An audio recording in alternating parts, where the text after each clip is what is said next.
Hello friends, स्वागत है आपके अपने YouTube channel online SF classes में। जैसे कि पिछले वीडियो हमने इंग्लिश का लिया था, ठीक है। इसमें इंग्लिश का पोइट्री सेक्शन का लिया था। प्रोज सेक्शन का हमने करा चुके थे। चैप्टर और राइटर नेम आसानी से याद करवा चुके थे, यानी कि ट्रिक के माध्यम से याद करवाए थे। और हिंदी का 2 क्लास ले चुके हैं। ट्रिक के माध्यम से चैप्टर और राइटर नेम को हम याद करवाए। हिंदी गद्यखंड और काव्यखंड दोनों को याद करवा चुके हैं। और इंग्लिश का भी जो प्रोज सेक्टर का है वो और पोइट्री सेक्शन का है वो, यानी दोनों को हम याद करवा चुके हैं। आज की क्लास में हम हिस्ट्री का क्लास लेकर आए हैं, जो कि मोस्ट इम्पोर्टेंट क्वेश्चन है। लघु उत्तरीय प्रश्न है। लघु उत्तरीय प्रश्न है जो कि 2 नंबर की शॉर्ट टाइप क्वेश्चन आती है ना। 15 क्वेश्चन शॉर्ट टाइप आती है और 4 क्वेश्चन लॉन्ग आती है जो कि 5-5 नंबर की रहती है, ठीक है। लेकिन अभी हम शॉर्ट टाइप जो 2 नंबर की रहती है वो कराने जा रहे हैं। 10 गो मोस्ट इंपोर्टेंट क्वेश्चन ऐसा है जो कि एग्जाम में लड़ने की पूरी संभावना रहती है, ठीक है। तो बिना कुछ देरी के हुए हम स्टार्ट करते हैं वीडियो को, ठीक है, और याद करने की कोशिश करते हैं, ठीक है।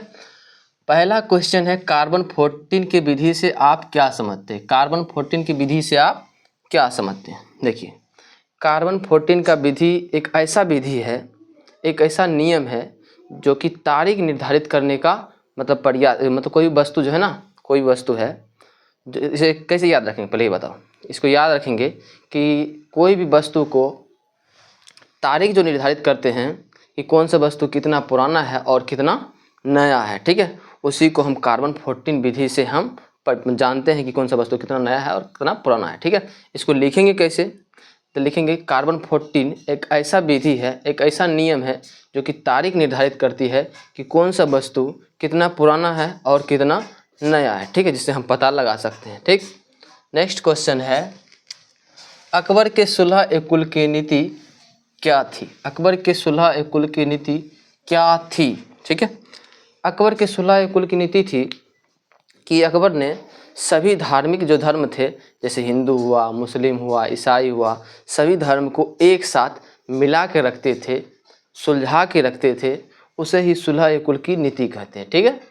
तो इसको लिखेंगे कैसे, देखिए, अकबर के सुलह ए कुल की नीति क्या थी, इसको लिखेंगे कैसे। अकबर के सुलह ए कुल की नीति थी कि वो सभी धर्म के जो जाति धर्म है उस सभी धर्म को एक साथ मिला के रखते थे।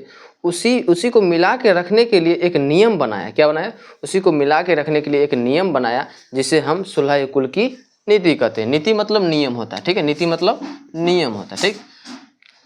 नेक्स्ट क्वेश्चन है, 1857 की क्रांति के धार्मिक कारणों की चर्चा करें। 1857 की धार्मिक कारण जो थे, मतलब कई सारे कारण थे 1857 क्रांति के, लेकिन धार्मिक कारण क्या था, जो कि धार्मिक कारण में भी युद्ध हुआ था, ठीक है, लेकिन क्यों हुआ वो देखते हैं आपको, ठीक है।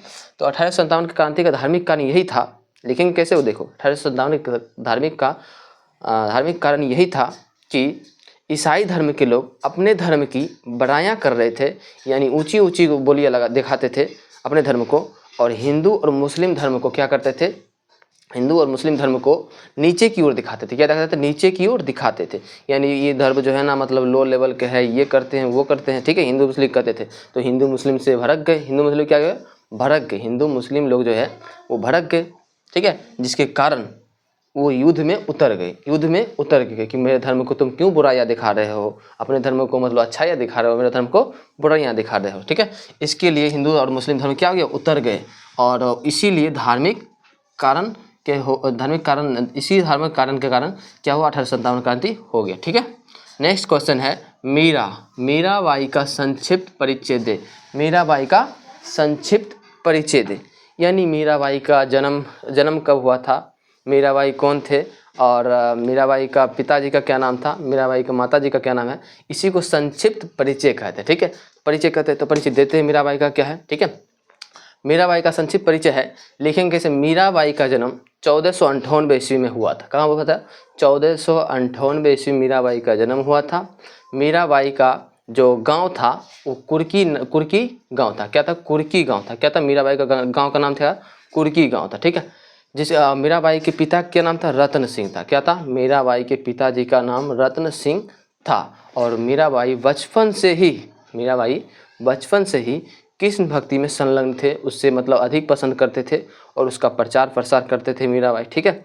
और जिसके पति का नाम, मीराबाई के पति का नाम क्या है, भोजराज है। इसको लिखेंगे कैसे, मीराबाई का जन्म 1498 ईस्वी में हुआ था। कुर्की गांव में, ठीक है। और मीरा जिसके पिता का नाम रतन सिंह है, जिसके पिताजी का नाम रतन सिंह है। और मीराबाई बचपन से ही कृष्ण भक्ति में संलग्न रहते हैं और उनका प्रचार प्रसार करते हैं। और मीराबाई का पति का नाम भोजराज है, ठीक। ऐसे याद करेंगे। और नेक्स्ट क्वेश्चन है, चोल इमारतें क्या थी? चोल इमारतें क्या थी? देखो, इमारत मतलब होता है महल। क्या होता है? महल। इमारतें यानी कि महल। तो महल तो सबको ही होता है, घर, ठीक है। घर सबको होता है, ठीक है। घर तो बहुत सारे होते हैं, लेकिन चोल इमारतें क्या है? चोल इमारतें एक बहुमंजिलीय इमारत है। क्या है?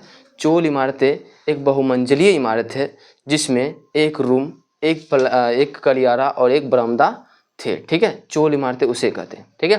यानी लिखेंगे कैसे?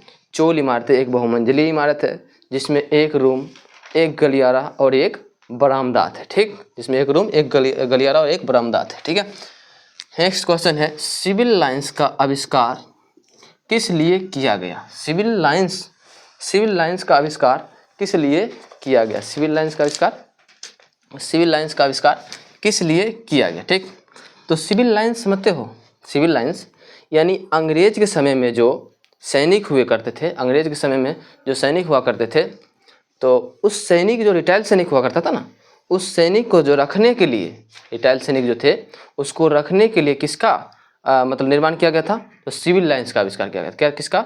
सिविल लाइंस का आविष्कार किया गया था रिटायर्ड सैनिक को रखने के लिए, अंग्रेज के समय में। अभी के समय में नहीं, अंग्रेज के समय में रिटायर्ड सैनिक को रखने के लिए मतलब सिविल लाइंस का आविष्कार किया गया था, ठीक है।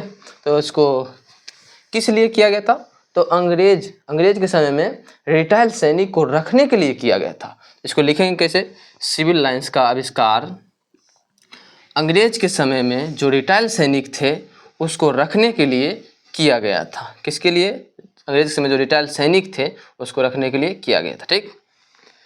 2 नंबर का है, 4 से 5 लाइन में आंसर देना है, ठीक है। और आपको 2 नंबर कहीं नहीं जाएगा, ठीक। नेक्स्ट क्वेश्चन है, महात्मा गांधी के आरंभिक जीवन का वर्णन करें। यानी महात्मा गांधी का जो जन्म हुआ था, कब हुआ था, उनके पिताजी का नाम क्या है, उनके माताजी का नाम क्या है, ये सभी उनका आरंभिक जीवन है, यानी शुरू का जीवन क्या था, ठीक। वो सभी हमें बताना है, ठीक। तो महात्मा गांधी जी का जो पूरा नाम क्या है? महात्मा गांधी का है ना, महात्मा गांधी जी का पूरा नाम क्या है? मोहनदास करमचंद गांधी है। क्या है? मोहनदास करमचंद गांधी जी है। और उनका जो जन्म हुआ था 1869 में हुआ था। कब हुआ था? 1869 में हुआ था। महात्मा गांधी जी का जन्म 1869 में हुआ था। और 2 अक्टूबर 1869 में महात्मा गांधी जी का जन्म हुआ था। इसकी माता जी का नाम क्या था? पुतलीबाई। इसकी माता जी का नाम पुतलीबाई था। और इसके पिताजी का नाम जो था, इसके पिताजी का नाम करमचंद गांधी था। क्या था? इसके पिताजी का नाम करमचंद गांधी था। और महात्मा गांधी के इसके पत्नी का नाम क्या था? पत्नी का नाम कस्तूरबा गांधी था। क्या था? पत्नी का, महात्मा गांधी जो थे उनके पत्नी का नाम कस्तूरबा गांधी था, ठीक है। इनकी शादी जो हुई थी 13 वर्ष की अवस्था में थी। यही 13 वर्ष की अवस्था में इनका शादी हो गया था। और यही सब इसका जीवन परिचय है, ठीक। नेक्स्ट क्वेश्चन है, बौद्ध धर्म के अष्टांगिक मार्गों के नाम लिखे। यानी बौद्ध धर्म के जो 8 गो मार्ग थे, अष्टांगिक मतलब 8 मार्गों के नाम लिखे। बौद्ध धर्म के अष्टांगिक मार्ग के नाम कौन कौन थे वो लिखना है, ठीक। पहला है सम्यक दृष्टि। क्या है? सम्यक दृष्टि अष्टांगिक मार्ग है, ठीक। बौद्ध धर्म के अष्टांगिक मार्ग कौन है? सम्यक दृष्टि, सम्यक ज्ञान, सम्यक वाणी, सम्यक कर्म, सम्यक और स्मृति, सम्यक समाधि और सम्यक व्यायाम। क्या है? सम्यक दृष्टि, सम्यक ज्ञान, सम्यक आजीविका, सम्यक कर्म, सम्यक वाणी और सम्यक समाधि और सम्यक व्यायाम, ठीक। इसका बौद्ध धर्म का अष्टांगिक मार्ग है, ठीक। नेक्स्ट क्वेश्चन है, अकबर को राष्ट्रीय शासक क्यों कहा जाता है? अकबर को राष्ट्रीय शासक क्यों कहा जाता है? अब देखिए, अकबर जो थे एक महान राजा थे, लेकिन राजा तो थे, लेकिन राष्ट्रीय शासक उसे क्यों कहा जाता था? ये बात आपको पता है? देखिए, राष्ट्रीय शासक क्यों कहा जाता है। अकबर जो थे एक महान राजा थे, ठीक है। और किसी भी धर्म में भेदभाव नहीं करते थे, ठीक।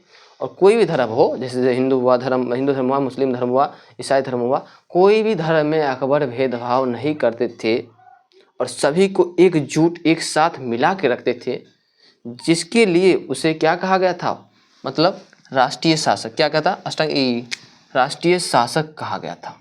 यानी लिखेंगे कैसे, अकबर को राष्ट्रीय शासक इसलिए कहा गया क्योंकि उन्होंने सभी धर्म को एक साथ मिला के रखते थे।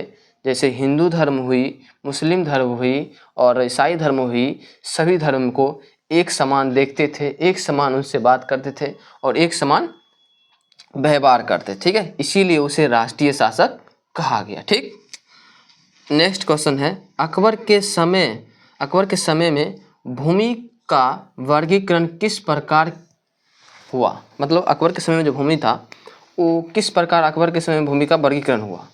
भूमि अभी भी है, ठीक है, तो अकबर के समय में मतलब भूमि का वर्गीकरण किस प्रकार हुआ।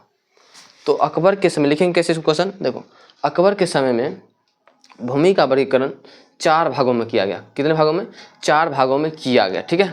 पहला भाग जो था पोलज भूमि था, क्या था, पोलज भूमि, ठीक है। पहला भाग था पोलज भूमि, दूसरा था पर्ती भूमि, तीसरा था बंजर भूमि, चौथा था चांचर भूमि। क्या था, चांचर भूमि, ठीक है। पहला क्या था, पोलज भूमि, दूसरा पर्ती भूमि, तीसरा चांचर भूमि, चौथा क्या है, पर्ती भूमि, क्या है, पर्ती भूमि, ठीक। बंजर भूमि है, ठीक। यानी हमने 10 क्वेश्चन ऐसे किए जो कि एग्जाम में लड़ने की पूरी संभावना है और आपको यहाँ से कुछ ना कुछ नंबर जरूर मिलेगा, ठीक है। तो आज के लिए इतना ही। वीडियो देखे हैं तो वीडियो को लाइक कीजिए, अपने दोस्तों में शेयर कीजिए और जो भी आपको समस्या है उस समस्या को आप अपने नीचे कमेंट बॉक्स में ज़रूर लिखें ताकि हम उस समस्या पे एक वीडियो बना सके और कुछ समस्या को सॉल्व कर सके, ठीक है। तो आज के लिए इतना ही, मिलते हैं अगले वीडियो में नेक्स्ट।